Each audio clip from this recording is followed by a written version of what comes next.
Olá, boa noite. Eu sou Winston Lima, coordenador do Bloco Movimento Brasil. Estamos aqui hoje no programa Amigos do Winston. Mais uma noite que vai ser, com certeza, de sucesso. Temos a presença do general Paulo Chagas, pré-candidato ao governo do Distrito Federal.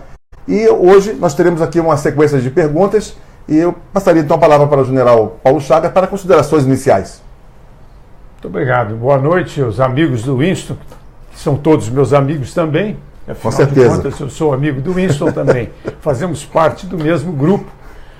E, com certeza, somos um grupo de pessoas que quer uma modificação significativa e, de preferência, à direita no Distrito Federal. E estou à disposição do Winston para as suas perguntas, para que nós não percamos mais tempo do que o tempo que eu perdi para chegar aqui devido ao problema da mobilidade urbana, que precisa ser resolvido. Isso aí. Bom, general, a primeira pergunta seria o que o senhor achou do resultado, né? Dessa matéria que foi votada hoje no STF sobre o pedido de habeas corpus do Lula. Pelo que eu entendi, não foi decidido nada com relação ao pedido de habeas corpus, somente que o STF vai apreciar a matéria sim. Essa foi o que foi julgado hoje, foi de 7-4. E, infelizmente, não será, essa matéria vai ser apreciada, mas não será agora. Será somente no dia 4 de abril. E também aprovaram lá uma liminar que impede, né, que o Lula seja preso na segunda-feira, como estávamos esperando ansiosamente, né? E só dia 4 de abril é que, após a decisão do STF se dará ou não o habeas corpus para o Lula, é que ele poderá ser preso, caso ele não receba o habeas corpus. O que o senhor achou dessa decisão? Eu não é que eu vou dizer que eu esperava por essa decisão. Não esperava. A expectativa era outra, que isso se definisse de uma vez, porque isso aqui é o ideal, que se defina de uma vez isso, até para que a sociedade mesmo possa tomar as suas atitudes com relação a isso. Eu tenho por princípio que o poder, como está na Constituição, o poder é do povo. E só quem tem poder mesmo é o povo e seus representantes. Os ministros do STF, qualquer outro poder, não é poder, são autoridades. Então essas autoridades estão lá definindo o destino do ex-presidente Lula, que já foi condenado, né, protelando de alguma forma a execução dessa pena. Mas, no final das contas, o que vai valer nisso tudo é a opinião do povo, a opinião pública, a pressão que o público fará sobre essas autoridades, porque a vontade do povo tem que ser cumprida, é lógico. É lógico que também a vontade do povo tem que ser cumprida dentro da lei, dentro dessas normas que tem que ser obedecidas. Então, o que eu vejo é um adiamento dessa decisão, de tal forma a diminuir a pressão, a tendência ou a intenção de diminuir a pressão que a sociedade tem feito sobre essas autoridades, as autoridades judiciárias, para que se chegue a um termo nesse problema. Realmente chama a atenção o fato de que o ex-presidente Lula mereceu uma atenção diferenciada, o que não deveria ser, porque, afinal de contas, todos devem ser iguais e são iguais perante a lei, e ninguém pode estar acima ou abaixo da lei. De modo que, na minha opinião, isso é um assunto que deveria ter sido resolvido de uma vez, e jamais poderia ter sido um problema. Por que o presidente Lula, o ex-presidente Lula, é melhor do que os outros? Não é melhor do que ninguém. É um brasileiro como qualquer outro que tem que ser julgado de acordo com as leis brasileiras em vigor e não precisa chegar a esse ponto da última instância da justiça brasileira, está se reunindo a nação toda mobilizada para saber se cumpre-se a lei ou não se cumpre a lei. A lei existe, Lula já está condenado a 12 anos e 11 meses e tem que cumprir essa pena. A gente vê que é uma protelação utilizando esses recursos todos que a Constituição de 88 deu, vou usar um termo forte, deu aos criminosos, aos bandidos, para protelar o cumprimento da pena daqueles que podem e reduzir a pena daqueles que não podem. Então é assim que eu vejo. É uma forma de adiar uma coisa que a sociedade não quer que seja evitado de maneira nenhuma. Muito obrigado, muito obrigado. Concordo 100% com as palavras do general. Bom, a minha segunda pergunta seria qual a sua impressão, general, a respeito desses ministros do STF que visivelmente estão desesperados, né? Estão desesperados para salvar o Lula. Não quero saber, a impressão que nós, população, né? Vou botar assim, vou me colocar como população. Nós percebemos isso visivelmente. Ontem, aquele debate entre Barroso e Gilmar Mendes, uma coisa feliz, uma pobreza total de espírito, né? Quando a gente compara, né, aqueles ministros lá de Porto Alegre, aqueles juízes lá de Porto Alegre que julgaram o Lula na segunda instância, né? A gente percebe a qualificação daquelas pessoas, o preparo para julgar, né, o embasamento, né? E ontem que a gente viu ali um circo dos horrores, né? E a Suprema Corte, eu estou assim abismado. Então, voltando à pergunta, o que o senhor acha desses ministros que visivelmente estão dispostos a rasgar todas as leis para salvar Lula? Essas pessoas merecem continuar lá? Nós temos que engolir isso sempre? Se eles merecem estar lá ou não, não vai caber nem a mim nem a você decidir isso.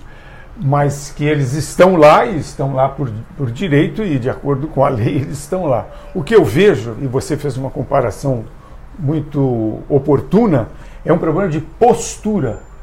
Postura. Nós temos nessa Suprema Corte, nós temos entre os 11 ministros apenas 2 que são juízes de carreira, que têm postura de juízes.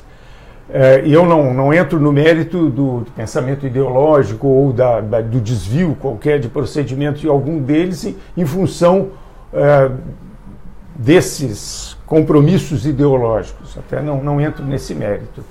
Eu vejo que a nossa Suprema Corte, ela não está, ou os integrantes da nossa Suprema Corte demonstram que não estão preparados para a responsabilidade que lhes cabe.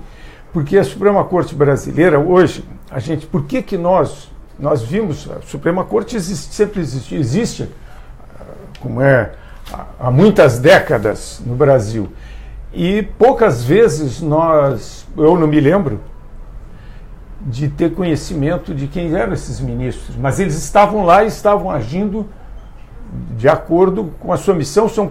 Eram pessoas ou foram pessoas que deixaram nome na Suprema Corte. Hoje nós temos ministros que são conhecidos, quer dizer, tomaram um protagonismo popular que não era para tomar, e os seus nomes são todos conhecidos. São conhecidos exatamente pelo que você falou, por posturas, por escândalos, por dizer bobagens e principalmente, para mim, por não estarem preparados para o elevado grau de exigência que tem uma Suprema Corte.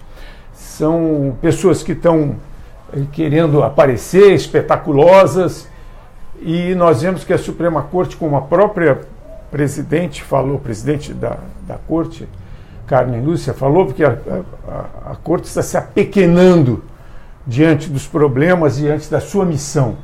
Então, o que eu vejo nisso é justamente, eu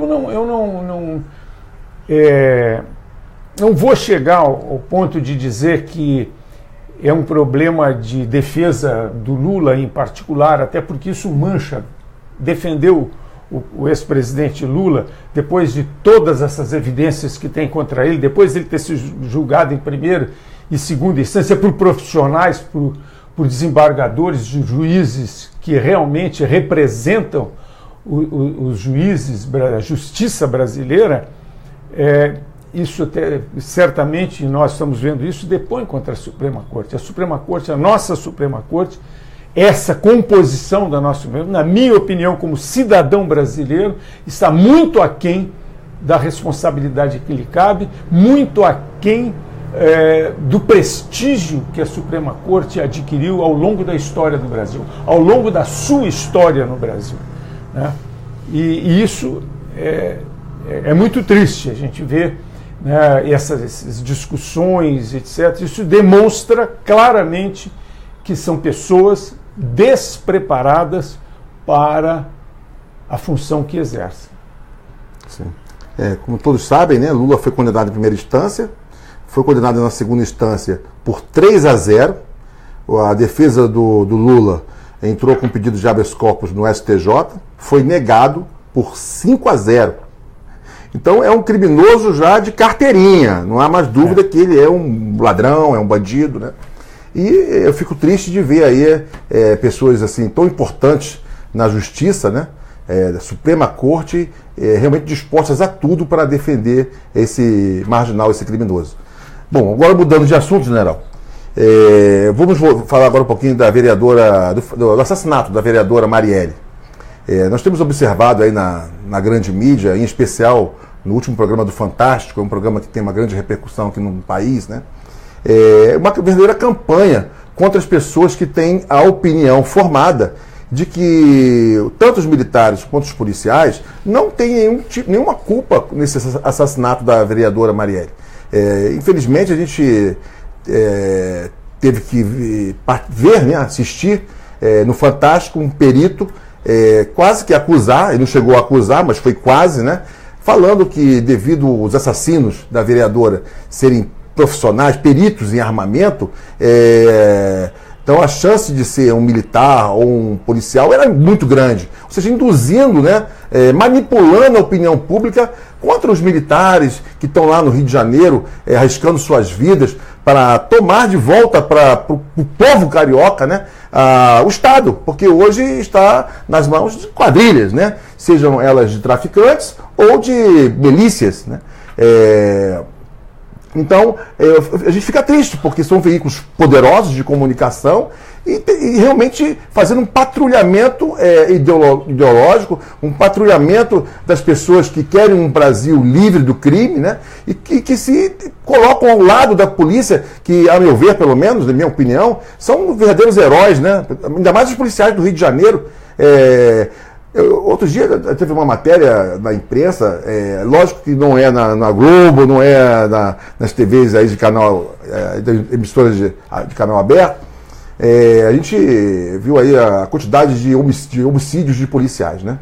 É uma coisa assim absurda. Então não é perigoso para ninguém, assim, quando se compara o perigo que é para um policial, tanto na hora do serviço como na hora da folga, andar pelas ruas do Rio de Janeiro, é infinitamente maior, chega a ser em torno de 100 vezes mais perigoso do que para qualquer outra pessoa, inclusive para os próprios marginais. É mais perigoso ser um policial do que ser um marginal no Rio de Janeiro. Então, e aí está havendo esse patrulhamento ideológico, né, mesmo tentando calar as pessoas que querem defender os militares que estão se arriscando e os policiais. O que você acha disso? Olha, assim, matematicamente, isso que você acabou de dizer, o Reinaldo Azevedo fez uma matemática disso e comprova matematicamente isso que você acabou de dizer.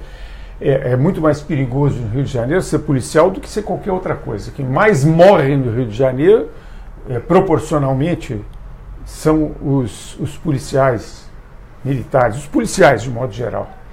Bom, eu acho o seguinte, com relação a esse problema do assassinato da vereadora. Os motivos do assassinato dela, ninguém sabe ainda quais foram. E qualquer pessoa que se arvorar de tirar alguma conclusão está sendo precipitado, e mais do que precipitado, está sendo desonesto, porque eu tenho a minha opinião, eu imagino, etc., guarda para si, porque se divulgar está sendo desonesto com as pessoas, porque não tem nenhum fundamento, né? Aquele especialista ali da Globo que falou aquilo que você disse, uma grande bobagem, disse uma grande bobagem porque até nós todos os anos há uma renovação nos quadros de praça, de soldado, cabo soldado das Forças Armadas. E nessa renovação saem especialistas e entram recrutas. Né? Então os especialistas estão aí, não quer dizer que os especialistas estão dentro do quartel, dentro das Forças Armadas. Existem especialistas também fora. Né? Então, isso não tem nenhum significado. Tanto é que ele se deu conta da bobagem que falou, e em seguida, e no mesmo Fantástico, no mesmo programa, houve a retratação dele, ele corrigiu de alguma forma. Eu posso fazer um parênteses? Já que o general abordou isso, que houve um pedido de desculpas, né? Só que a hora que ele falou isso, estava iniciando o Fantástico, a audiência lá em cima. E na hora que houve o pedido de desculpas, o programa estava terminando, a audiência estava lá embaixo, já era tarde. Então, assim, foi a proporcionalidade entre a quase acusação, ou com certeza tentativa de manipulação, foi no horário de pico de audiência, e a retratação foi no horário. Eu ainda, vamos dizer, parto do princípio de que não teria sido uma orientação até da emissora, não imagino que tenha sido, mas a opinião pessoal dele que não era o caso dele dizer, que até porque ele não tem nenhum fundamento para dizer aquela bobagem que ele falou. Nós temos que esperar o final das investigações para saber efetivamente quem foi que matou a vereadora e por que razão matou, quem está por trás disso, que certamente não serão poucas pessoas. Vamos dizer, e as causas desse assassinato foi uma grande um grande escândalo em torno da morte. Qualquer morte, a morte de qualquer pessoa é triste e não pode ser comemorada de maneira nenhuma. São mais de 60 mil brasileiros que morrem violentamente por ano no Brasil. Então não é a morte de uma pessoa em especial que pode fazer essa diferença. A morte de todos é importante, é triste e tem que ser encarada dessa forma. Então, eu me manifestei com relação a isso. Foi feita uma exploração política do falecimento dessa moça e justamente essa exploração tinha também como objetivo esvaziar, daí essa tentativa de conotação, de colocar isso como alguma coisa que teria vindo das forças de polícia ou de aqueles que estão encarregados da segurança, de restabelecer o nível de segurança pública no Rio de Janeiro. Houve essa tendência, ela é subreptícia, a gente tem que prestar bem atenção naquilo que se fala, não foi falado ostensivamente, mas as cobranças que foram feitas do interventor e da força militar que está intervindo por força de mandato federal, denotam essa tendência a dizer ou induzir que essa moça foi vítima de uma retaliação qualquer da coisa. Quando, na verdade, o que tem que ser feito é que as autoridades políticas, seja quem for, as lideranças políticas, têm que apoiar a intervenção na segurança pública do Rio de Janeiro, que é o maior problema que o Rio de Janeiro tem nesse momento. Né? A consequência de todos os problemas que o Rio de Janeiro tem se apresentam para a sociedade como a insegurança pública. Não tem mais lugar no Rio de Janeiro que a pessoa possa ir e que se sinta segura. Então, o que tinha que ter feito é se utilizar desse fato de ser uma pessoa conhecida para reforçar a necessidade da intervenção, da necessidade de apoiar a intervenção, as forças de segurança, para que de uma forma contundente, porque a criminalidade é contundente, a criminalidade mata pessoas inocentes, para que as forças de segurança sejam uma maneira de intimidar e baixar esse nível de violência a um nível que é natural da natureza humana, a um nível internacional, digamos assim. Eu vou dizer, o nível de criminalidade, de violência nunca é aceitável, mas é alguma coisa humana. E o que tem no Rio de Janeiro não é humano. Né? Então isso esse esforço que está sendo feito com o emprego das Forças Armadas tem que ser reconhecido pela sociedade. E também tem que ser reconhecido que não vai ser distribuindo flores, né, cercando na praia, etc., fazendo essas coisas. Pombas brancas. Pombas brancas. Não é por aí. Não é por aí. A violência, a gente tem que ser mais violento que o violento para intimidar o violento. Sim. E a violência legal, ela é dirigida ao bandido. Dirigida ao bandido. A gente tem que entender isso. E é lógico, e outra coisa também que é importante que a gente diga. Nós temos no Rio de Janeiro a polícia pacificadora. Temos que pacificar o Rio de Janeiro. Muito bem. A antítese da paz é a guerra. Se nós estamos pacificando o Rio de Janeiro, nós estamos vendo um clima de guerra no Rio de Janeiro. E então tem que ser tratado dessa forma. Nós estamos vivendo uma guerra. E como guerra deve ser tratado. E nós não vamos pacificar, não vamos conseguir pacificar enquanto não vencermos a guerra. Nós estamos negociando a paz nas condições do bandido. Por isso é que bota a polícia pacificadora, ocupa o morro, etc., tira os bandidos de lá, agora vamos negociar. Sim, mas o bandido não foi para a cadeia, o bandido não houve enfrentamento. Então o que acontece? No momento em que a força de ocupação abandona o morro, era o que estava sendo feito, abandona as comunidades, etc., eles voltam. E as coisas voltam ao que era antes. Por quê? Porque a paz, a pacificação, a tal pacificação, está sendo negociada nas condições do bandido sem tê-lo vencido antes. Então, primeiro vence o bandido, depois os vencedores estabelecem as condições da convivência, da paz, nas condições do vencedor, que são as condições que a sociedade quer e precisa. Então, enquanto isso não for tratado dessa forma, enquanto a sociedade não entender que se existe polícia pacificadora é porque nós estamos em guerra. E isso tem que ser tratado como guerra. Concordo. General, aproveitando que nós estamos falando disso, dessa parte da segurança, né, foi veiculado hoje ainda na internet e alguns veículos de comunicação que o PSOL, que é um defensor do Estatuto do Desarmamento, é um defensor dos direitos humanos, que todos sabemos, na verdade, que é direito dos humanos, né?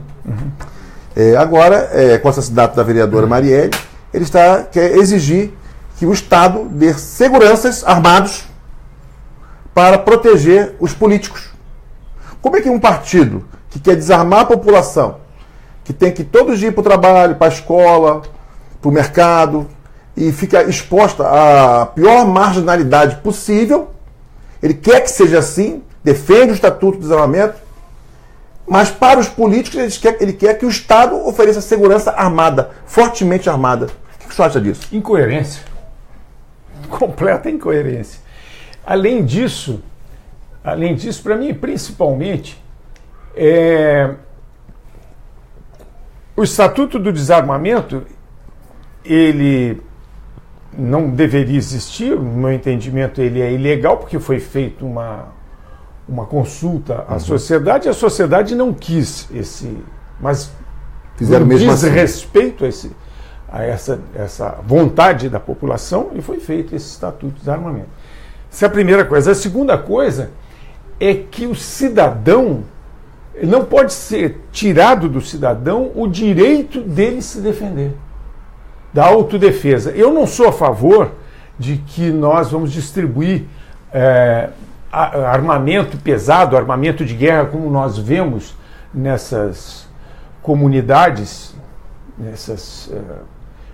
os bandidos armados com armamento de guerra. Como disse o general Heleno, com muita propriedade, um bandido armado com armamento, ostensivamente com armamento de guerra, ele passa a ser um alvo. Tem que ser um alvo da segurança pública. Sim. Tem que ser um alvo. Ele tem que ser neutralizado de alguma forma, nem que seja por abate, nem que seja assim. Então eu não sou a favor, acho que o cidadão comum não deve nem precisa ter armamento de guerra. É ilegal e não pode ter armamento de guerra, mas não tem razão nenhuma para ter armamento de guerra. Até porque para usar um armamento de guerra precisa ter treinamento, etc. Então não é o caso. Mas a segurança individual do cidadão, do armamento individual, né, de segurança aproximada é um direito do cidadão. Tem que ser um direito do cidadão. Cada um tem que ter o direito de... Por exemplo, eu não ando armado. Eu não ando. Eu tenho arma, tenho porte de arma, mas não ando armado. Eu não vejo necessidade de andar armado. Nunca andei armado. Só andei armado na minha atividade funcional, como militar, como soldado, nas vezes que eu tive que, como soldado, andar armado, andei armado. Mas como cidadão, não vejo, mas me guardo o direito de usar quando bem entender. Para minha defesa pessoal, não é para atacar ninguém, para me defender. E nós vemos aí vários vídeos na rede, né, de pessoas que no momento oportuno estavam armados e por estarem armados se defenderam e conseguiram salvar suas vidas, né, contra-atacando os bandidos. Então eu acho que é um contrassenso essa atitude de dizer nós, os políticos, temos que andar com segurança armada e o cidadão tem que andar desarmado. Obrigado, general. Concordo também. Bom, a última pergunta desse primeiro bloco. O segundo bloco será mais especificamente falando de Brasília. Uhum. O que o senhor acha do andamento dessa intervenção federal? Ela está transcorrendo dentro do esperado? O senhor tem uma ideia de prazo que o senhor imagina que seria assim execuível, né, para que as forças de segurança que ora atuam no Rio de Janeiro consigam controlar o crime que hoje está descontrolado lá no Rio de Janeiro? Olha, o problema no Rio de Janeiro é complexo. Ele vai desde o bandido lá que a gente vê na televisão, que eu vê na rede, armados, etc., desses traficantes, desses caras que dominam ali o morro, mas a gente tem que subir de escalão, porque existe o tráfico, movimenta uma quantidade de dinheiro significativa, senão não valia a pena, né? Então tudo isso tem que ser visto. O prazo que foi dado para essa intervenção são os últimos meses do governo do atual, do presidente Temer. 10 meses não é tempo suficiente para resolver esse problema que vem de muito longa data. Mas certamente é tempo suficiente para tomar o conhecimento efetivo e profundo do problema, de toda a sua extensão, né, na parte financeira, na parte logística e na parte operacional, tomar esse pé da situação através da inteligência que está atuando. As pessoas assim decretaram a intervenção no dia seguinte já queriam resultado. Não, agora o sistema de inteligência está levantando os dados e o sistema de inteligência apenas levanta os dados. Em função desses dados se montam as diversas operações que serão desencadeadas e terão resultados no tempo correto. Mas 10 meses, efetivamente, 10 meses não é suficiente para resolver o problema. Talvez seja tempo suficiente para conhecer o problema, montar os planos necessários para a sua execução mais tarde. E a outra coisa também que nós devemos ter em consideração é que quem dá a missão dá os meios. O Exército, as Forças Armadas cumprirão a missão, porque nós sabemos disso, que missão dada é missão cumprida, de qualquer maneira vai ser cumprida a missão, mas ela vai ser cumprida com a profundidade relativa aos meios que forem alocados para a força, né? Então, isso também é importante saber. Então, a sociedade, o que a sociedade quer? Solução do problema, né? Quer voltar à paz, a imposição da paz pelas forças de segurança, voltar à normalidade no Rio de Janeiro e no Brasil como um todo, porque não é só o Rio de Janeiro. Mas isso vai depender dos meios que forem alocados para isso, da vontade política de utilizar esses meios para resolver esse problema. Então precisa ter vontade política e tem que assumir os efeitos colaterais dessa decisão ou dessas atitudes que não podem ser politicamente corretas. Eu diria que, bom, estou falando por mim, hein? Winston, com a eleição, se Deus quiser, do Bolsonaro, para a presidência da República, essa vontade política vai existir. Mas com os outros pré-candidatos que estão aparecendo aí, eu diria que eu tenho zero esperança. Eu aposto todas as fichas que com a eleição do Bolsonaro nós vamos reverter esse quadro. Minhas impressões. Também acho. Então, excelente. Tem alguma pergunta dos internautas, Vilma? Sobre Brasília. Sobre Brasília?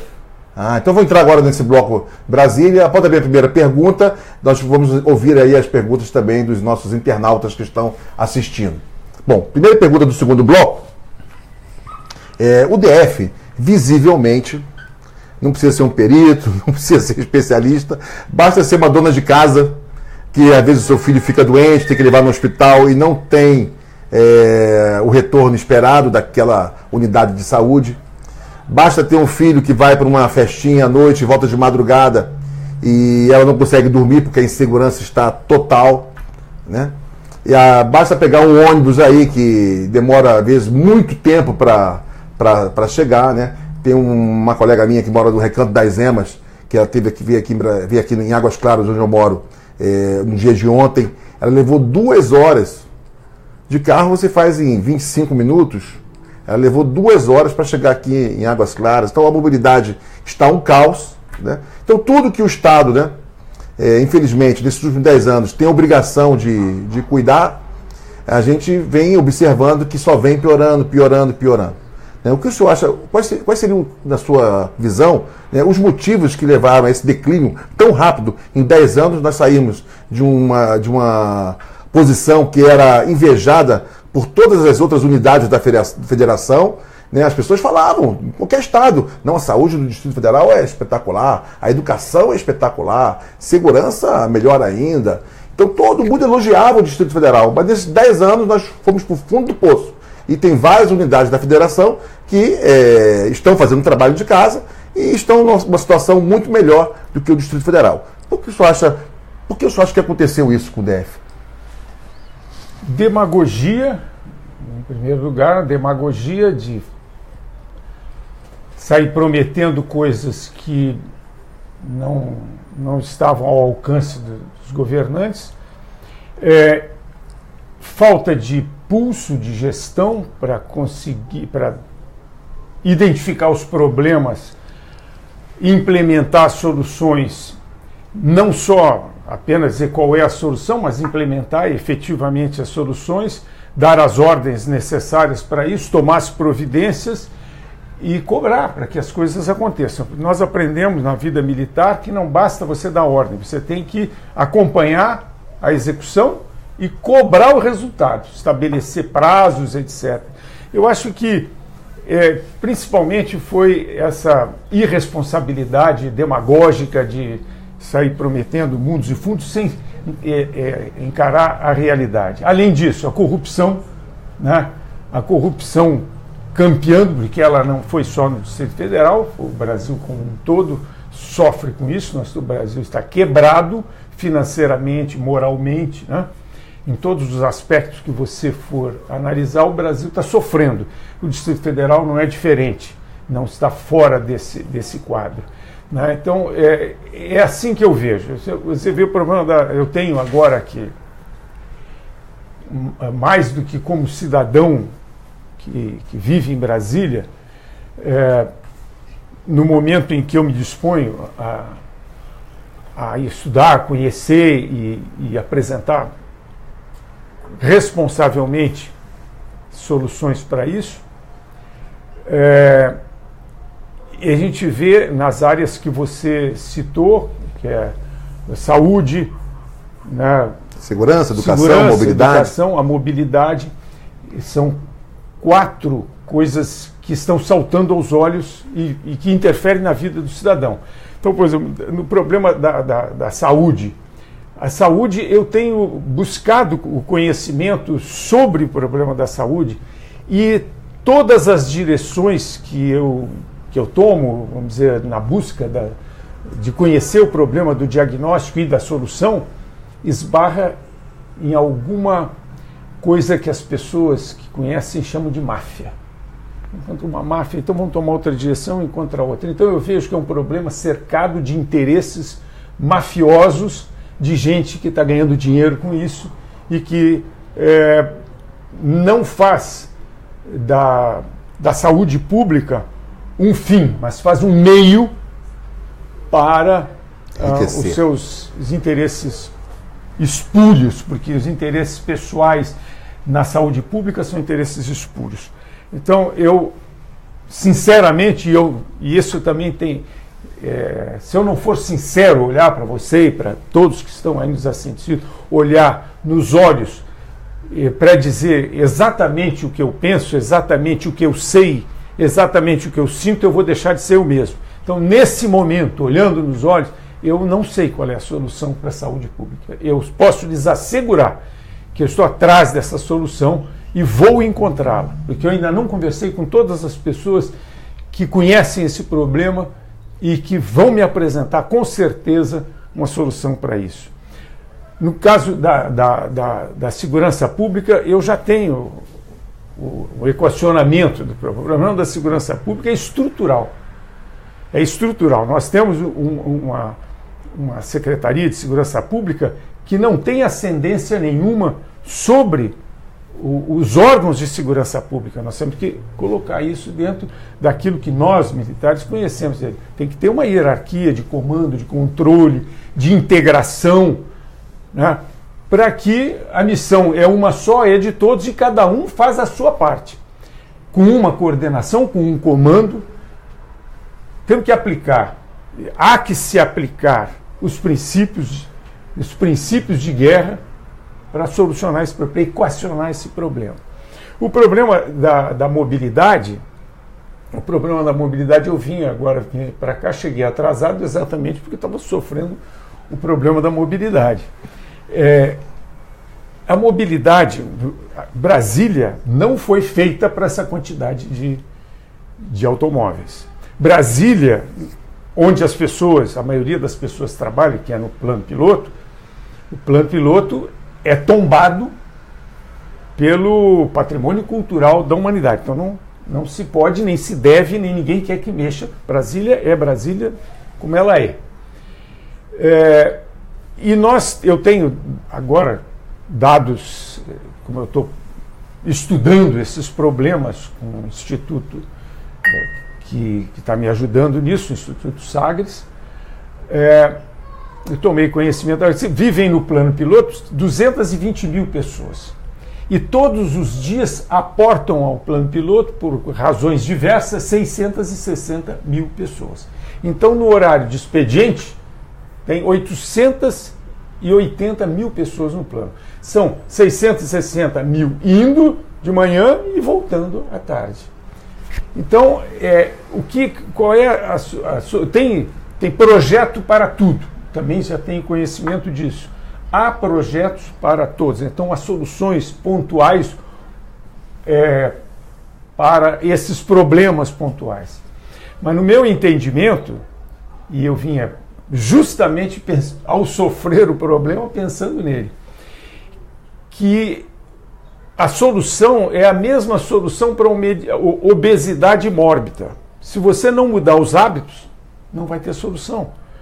Né? Você faz um regime, emagrece, faz a ginástica e tal. Eu estou bem agora? Está bem. Então para de fazer, volta tudo.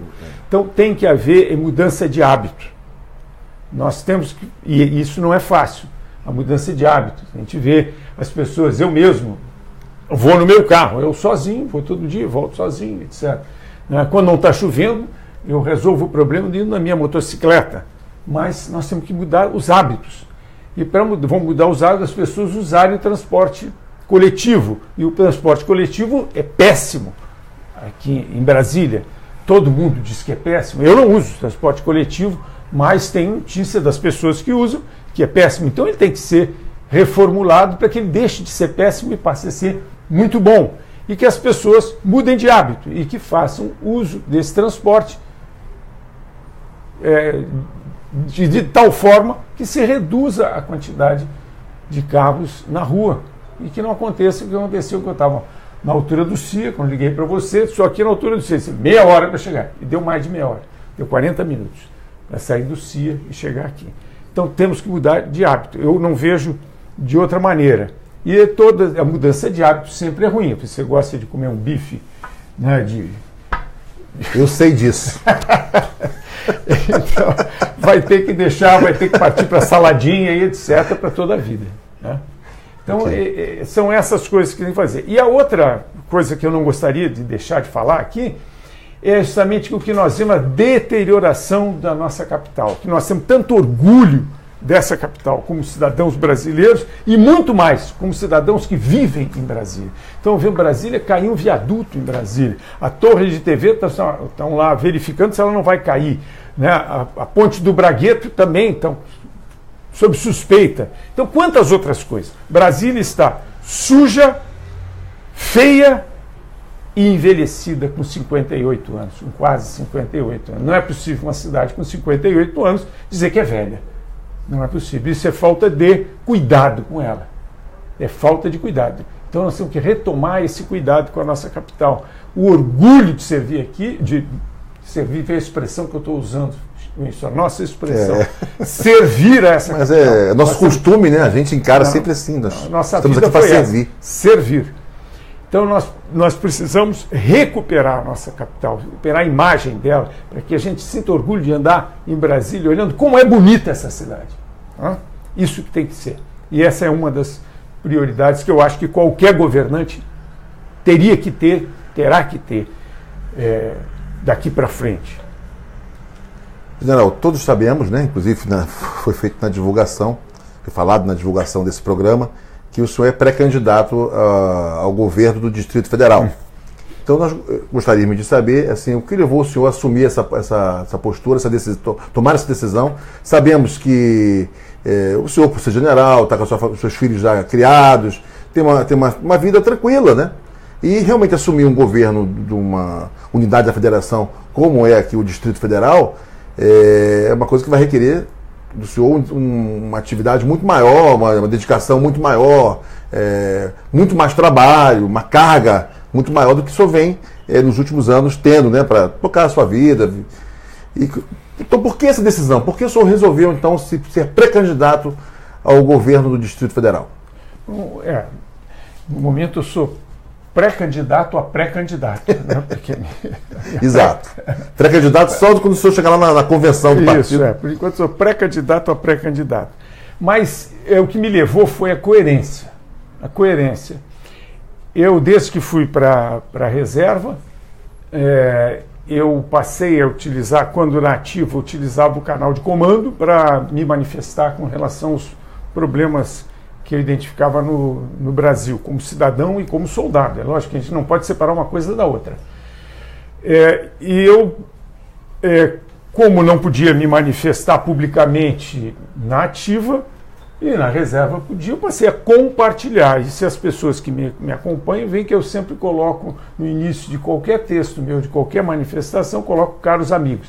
Eu me dirijo aos meus amigos, as pessoas que são minhas amigas e que querem conhecer, ou que me dão o privilégio de ler o que eu escrevo, de ouvir aquilo que eu digo. Então, em função disso, talvez uma carência, eu não quero me promover porque não me considero melhor do que ninguém, mas em função de uma carência de pessoas tomando essa atitude de dizer, a atitude como que você tem tomado, né, de ir para a rua e conversar com as pessoas e mostrar e tal, você está se expondo em benefício da sociedade, um trabalho que você se dispôs a fazer. Então, o trabalho que eu me dispus a fazer foi esse. E fui cobrado na medida em que eu seguidamente disse e continuo dizendo que o momento é de renovação e que nós temos que renovar na política para poder haver uma mudança no país. Se nós não mudarmos esses políticos, não vamos conseguir. E a primeira mudança que nós temos que fazer é em nós mesmos, enxergar a política com outros olhos e, a partir desses outros olhos, escolher outras pessoas para nos representarem no parlamento e nos cargos executivos. Então, isso é fundamental. Essa mudança que tem que ser feita primeiro em nós mesmos, onde eu me incluo com louvor. Eu me considero, fazendo essa autocrítica, como um dos responsáveis por tudo que está acontecendo no Brasil, por ter escolhido mal ou não ter dado a importância devida às escolhas que o cidadão tem que fazer para se representar na condução do país. Então, esse discurso da renovação, esse discurso da mudança de hábito, esse discurso de novas escolhas é que me levou a responder às cobranças que eu passei a receber e eu me dispus, é uma disposição, dispus a fazer o que eu sempre fiz na minha vida, que foi servir ao Brasil. Eu servi ao Brasil através do Exército.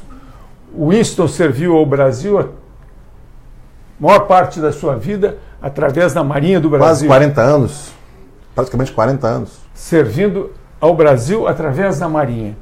E eu, nesse momento, assim como Winston, quero continuar a servir por mais algum tempo. Não pretendo iniciar nenhuma carreira política ou qualquer outro tipo de carreira aos 70 anos de idade. Em 2019, eu vou completar, em maio de 2019, completarei 70 anos. Então, eu não me arvoro de querer agora começar a fazer. Mas a energia que eu ainda tenho, a disposição que eu tenho, o entusiasmo que eu tenho pelo meu país, me leva a dizer, eu tenho energia, tenho condições de ainda servir ao Brasil e quero fazê-lo se vier a ser candidato e se, em sendo candidato, se vier a ser candidato e eleito, servir ao meu país servindo ao Distrito Federal, botando a minha energia, meu entusiasmo, a minha disposição para fazer algo de bom, no mínimo diferente de tudo que eu tenho visto, né, com honestidade e trabalho, que são as coisas que eu tenho para oferecer, honestidade e trabalho. É isso que eu tenho para oferecer ao cidadão e faço questão de oferecer aos cidadãos brasileiros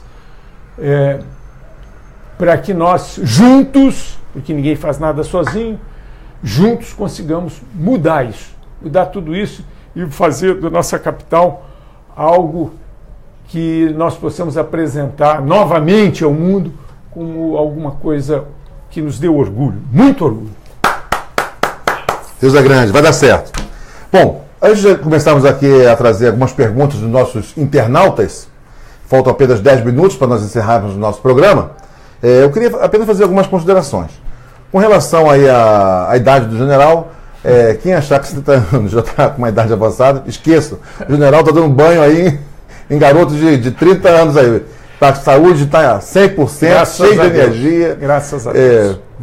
Gosta de galopar, né, nos cavalos aí quase que diariamente. Para isso tem que estar com a saúde em dia e ele está. Então tenho certeza que se Deus abençoar, né, e os brasileiros realmente quiserem que o Brasília se torne novamente um local digno de nos orgulharmos, o seu nome será apreciado por todos. Bom, as perguntas aqui que eu tenho dos nossos internautas, vamos lá. General, o senhor dará prioridade para as cidades satélites? Cite um projeto. Vou fazer algumas perguntas e o senhor vai respondendo. Tem muita gente em Brasília pedindo socorro, né? Então, realmente, uma candidatura nova de uma pessoa que não está envolvida com essa política velha aí será muito bem-vinda. Sobre a educação do Distrito Federal, saúde do Distrito Federal, o senhor poderia falar mais um pouco? Uhum. Minhas impressões aqui particulares, né? Eu diria que na saúde, além das máfias, né? Não só na saúde, né? Em todos os lugares da administração pública existem essas máfias e elas terão que ser combatidas com inteligência, né? Porque não vai ser uma coisa muito simples. O gestor chegando lá sozinho, ele não vai dar conta, ele vai ser até ameaçado de morte, tipo de coisa. Então tem que haver realmente um trabalho de inteligência para debelarmos essas quadrilhas que com certeza estão instaladas em diversos pontos da administração pública. Mas o general é craque nisso, podem ficar tranquilos. Então, só para concluir aqui as indagações, e na saúde, né, eu diria que uma coisa que eu percebo é que eu vi alguns vídeos, né, o nosso governador quase que humilhando os médicos, humilhando os servidores da saúde. Como é que um profissional vai trabalhar com vontade, né, na saúde, se ele está sendo humilhado pelo governante, que é o chefe dele? Então fica uma coisa assim, ele vai para o trabalho já cansado, já chega lá desmotivado, né? Então, eu acho que essa parte da motivação também vai ser dando assim alguns... Não sou da área da saúde, mas isso que eu estou falando não é de saúde, né? É de ser humano, né? Outra pergunta aqui: qual o projeto para reduzir a insegurança no DF? Bom, com relação às cidades satélites, eu não faço diferença entre da prioridade ao plano. O plano piloto, ele tem... Qual é a visibilidade do plano piloto? O plano piloto representa o que é o patrimônio público, o patrimônio cultural da humanidade, o plano piloto. Mas os problemas de Brasília são os problemas do Distrito Federal. Não pode haver uma prioridade ou uma diferenciação entre uma cidade satélite e outra. Essas 5 prioridades que eu levantei, que é a segurança, saúde, educação, mobilidade e a reconstrução, a recuperação do Distrito Federal, elas se aplicam a todas as cidades satélites, não é apenas ao plano piloto. A todas. É lógico que vamos chegar lá em Braslândia e os cidadãos que vivem em Braslândia, dentro dessas 5 prioridades, vão ter as suas prioridades. O que é mais importante? É mais importante a saúde ou a mobilidade, etc., como está funcionando. Então, eu não faço diferença entre o plano piloto, os problemas do plano piloto e os problemas das cidades satélites. As coisas têm que funcionar harmonicamente, né? Uma coisa depende da outra. E não é só isso. Nós temos que ver também a RID, aquelas cidades no entorno, são 21 cidades no entorno, né? São 3 de Minas Gerais e 19 de Goiás, que estão no entorno e que interferem na vida do Distrito Federal e sofrem também, sofrem interferência do Distrito Federal nas suas... Tudo isso tem que ser visto como um todo e não particularizado nos seus problemas particulares, mas dentro das prioridades do governador, né, do governo do Distrito Federal, tem que ser as mesmas, tem que ter a mesma atenção. Então, é dessa maneira que eu vejo. O problema da saúde, foram várias perguntas, eu tenho muito pouco tempo. O problema da saúde, o que eu vejo, que é, por exemplo, conversando com um médico, um jovem médico que mora no meu edifício, conversando com ele quando chegou e se formou, veio para Brasília e foi trabalhar no Hospital de Santa Maria. E era um hospital público terceirizado. E ele disse que vibrava muito de trabalhar lá. Não é longe, ele ia para lá todo dia com muito entusiasmo, principalmente porque ele se sentia útil na sua profissão. Ele chegava lá e tinha os meios para ajudar, para exercer a profissão dele. Num determinado momento, história que ele me contando, e isso já comprovei com outras pessoas, um dia ele chegou para trabalhar, havia uma intervenção e o governo novamente tomou a administração do hospital. E ele, poucos meses, desistiu de trabalhar lá porque nada mais passava a funcionar. Outro dia eu também, algum tempo atrás, eu vi um manifesto, um desabafo de um médico se queixando de perder paciente porque não tinha luva, porque não tinha agulha, porque não tinha seringa. Isso é um absurdo. Isso é gestão, é descaso. Mas tem que fazer a licitação, então, mas a pessoa tem que saber quanto tempo demora a licitação, vamos fazer essa licitação com tempo hábil para que as coisas aconteçam. Não pode faltar luva, não pode faltar essas coisas mínimas que fazem com que o médico exerça a sua profissão. Então, é dessa forma que eu vejo, e essa é uma solução também que eu enxergo. Vamos privatizar o que puder, privatizar a administração dos hospitais.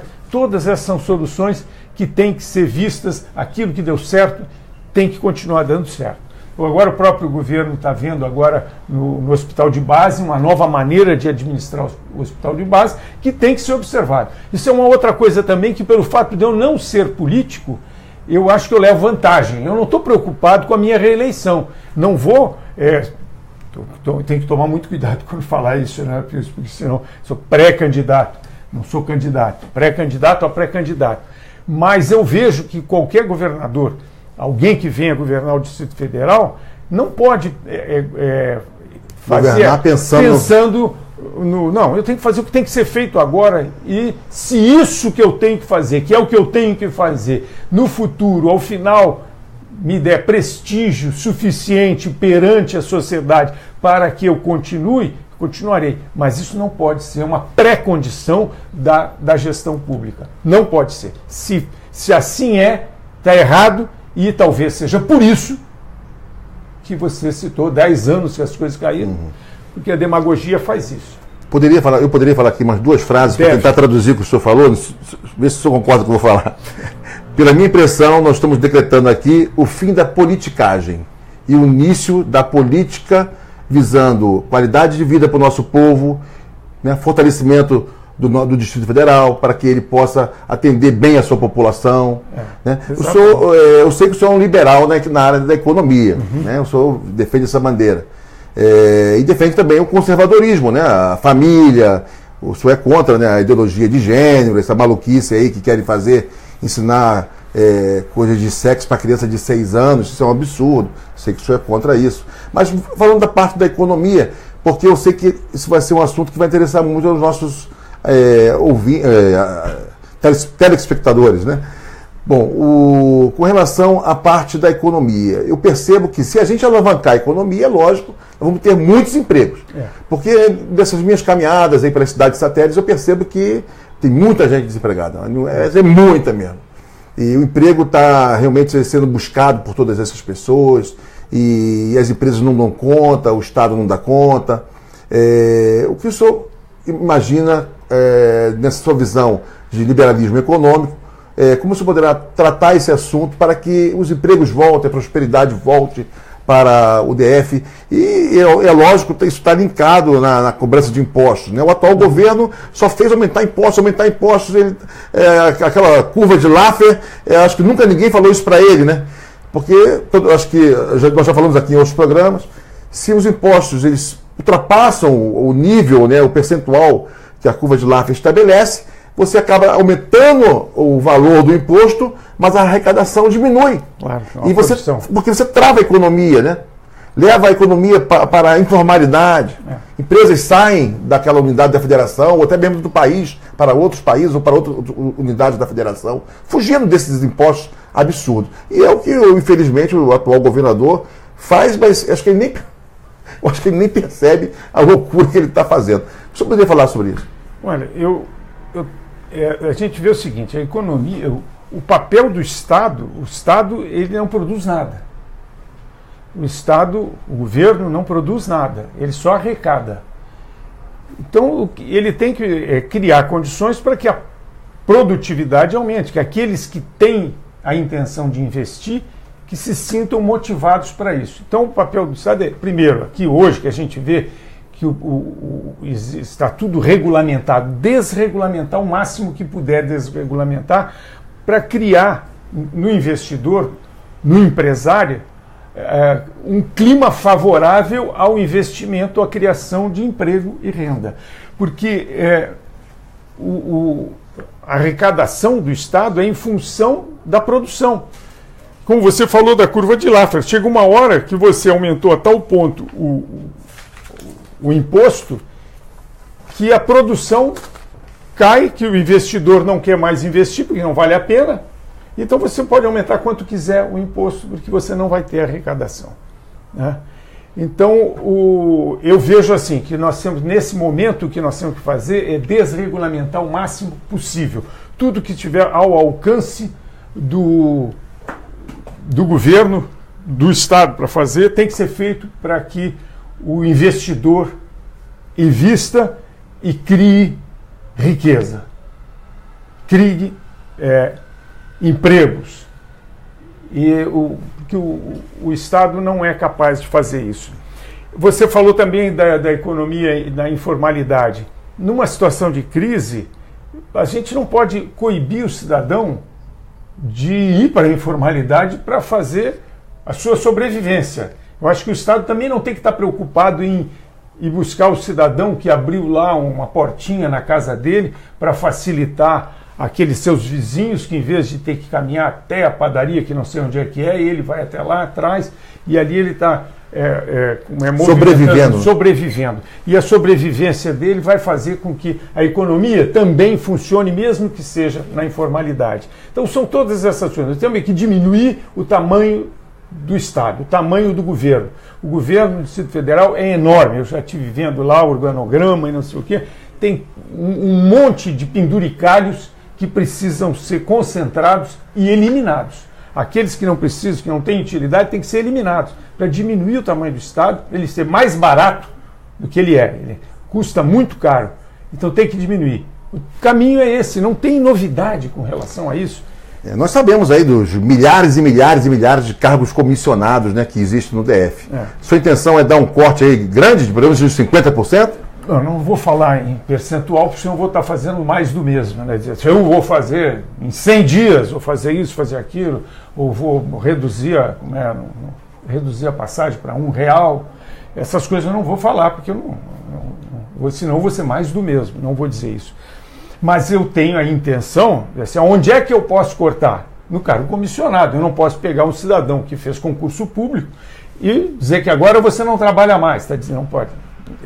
Então a minha prioridade vai ser encontrar no servidor público aquelas lideranças, aquelas competências que vão me ajudar junto comigo, junto com aquele que for eleito governador. Tenho muita preocupação com isso.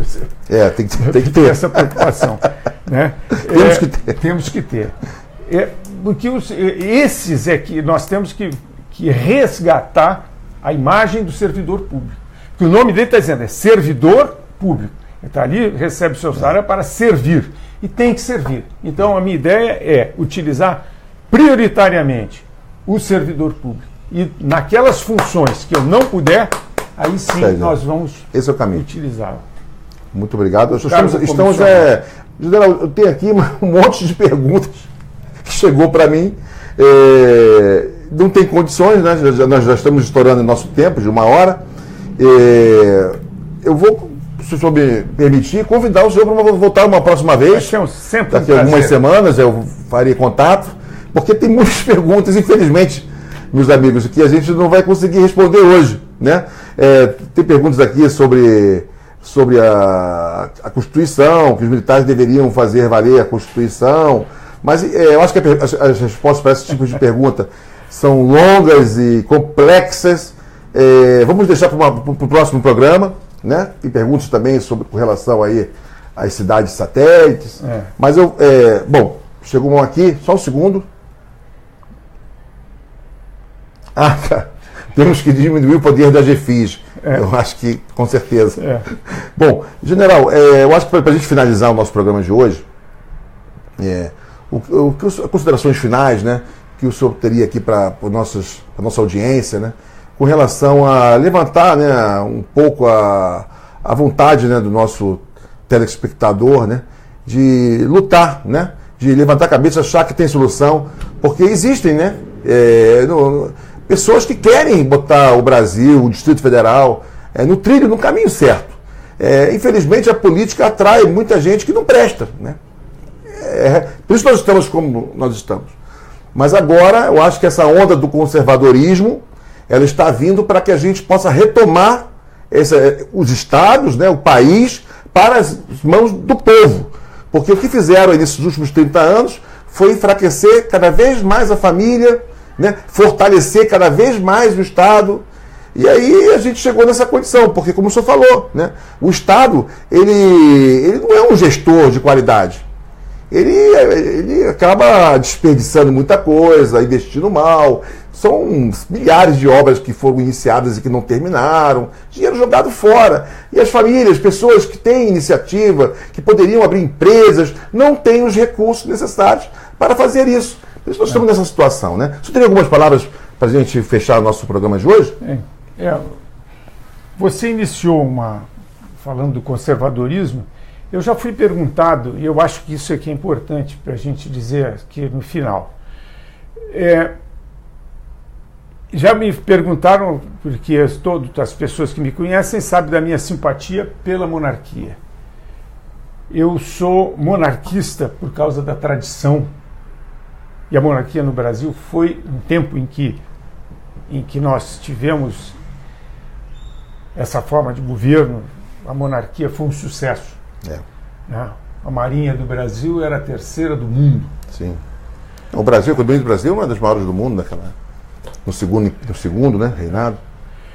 Então, pela tradição, eu sou conservador pelos valores, e os valores no Brasil, eles começaram desde o descobrimento. Né? Eu gosto de dizer isso. O primeiro nome que foi dado a nosso país foi Ilha de Santa Cruz. E assim que se viu que era um continente, passou a ser terra de Vera Cruz. A terra da verdadeira cruz. Então, isso são valores que desde o início, né, são valores judaico-cristãos que fazem parte da nossa formação. Então são valores que estão sendo construídos, acumulados ao longo do tempo e que não podem ser desperdiçados. E sou também um liberal.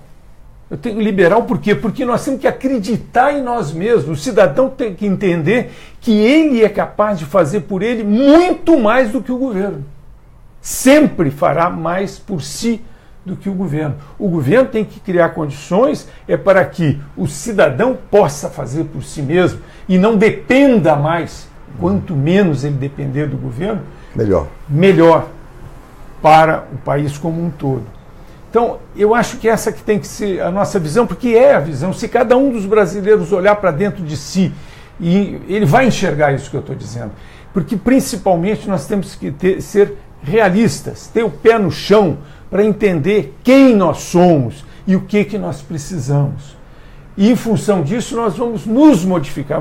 Na verdade, nós vamos modificar os nossos procedimentos, a maneira de ver, porque nós vamos olhar para nós e ver o que nós queremos, o que nós precisamos, quem somos nós, quais são os nossos valores que estão deturpados, forçosamente deturpados. Né? Eu vi uma deputada dizendo numa palestra que o incesto é um tabu. Isso é um absurdo, não cabe na cabeça de um brasileiro. Então isso mostra que nós... degradação moral, né? É um trabalho proposital para destruir os nossos valores. Então basta que a gente olhe para dentro de nós, nós vamos encontrar esses valores. E esses valores é que vão fazer com que as nossas atitudes mudem, e a hora que as nossas atitudes mudarem, nós vamos escolher outras pessoas para nos representar. Nos representarão no Congresso, nos representarão nos cargos executivos, as pessoas que pensam como nós, que têm os nossos valores, que valorizam a nossa tradição, que acreditam na liberdade e não na libertinagem. E isso vai fazer com que o Brasil mude. E é isso que nós estamos aqui para ajudar a fazer. General, muito obrigado por ter citado o convite.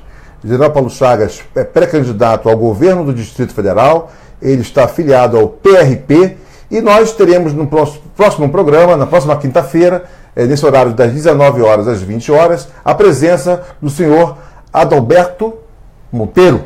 Já aceitou o convite, o presidente do PRP, e vai nos contar aqui os bastidores da política no Distrito Federal. Será um programa imperdível. Conto com a audiência de todos, chame os amigos, os vizinhos, para assistir o nosso programa no canal aí do Facebook, do Bloco Movimento Brasil. Uma boa noite a todos e até a próxima quinta-feira.